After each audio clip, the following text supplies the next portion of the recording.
দেশের ১১টি জেলা বন্যায় আক্রান্ত। বন্যা দুর্গত এলাকায় উদ্ধার অভিযান এবং ত্রাণ সামগ্রী বিতরণে কাজ করছে বাংলাদেশ সেনাবাহিনী। এরই মধ্যে এক সেনা সদস্যের একটি ভিডিও সামাজিক যোগাযোগ মাধ্যমে ভাইরাল হয়। এক নারীকে গাড়িতে ওঠানোর জন্য হাঁটুতে সিঁড়ি তৈরি করে আলোচনায় এসেছেন তিনি।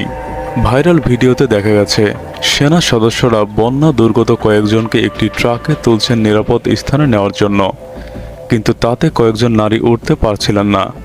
ওই সময় নারীদের সুবিধার্থে নিজের হাঁটু গেড়ে বসে হাঁটুকে সিঁড়ি বানিয়ে তাদের গাড়িতে উঠতে সহায়তা করেন এক সেনা সদস্য। ওই সেনা সদস্যের নাম ল্যান্স কর্পোরাল কাজী সুজন। তার বাড়ি বরিশালের গৌর নদী উপজেলার টর্কির কাঁঠালতলী গ্রামে। বর্তমানে তিনি বাংলাদেশ সেনাবাহিনীর আর্টিলারি কোরে কর্মরত রয়েছেন। ২০১২ সালে টর্কি বন্দর ভিক্টোরিয়া মাধ্যমিক বিদ্যালয় হতে এসএসসি পরীক্ষায় উত্তীর্ণ হয়ে আর্টিলারি কোরে যোগদান করেন।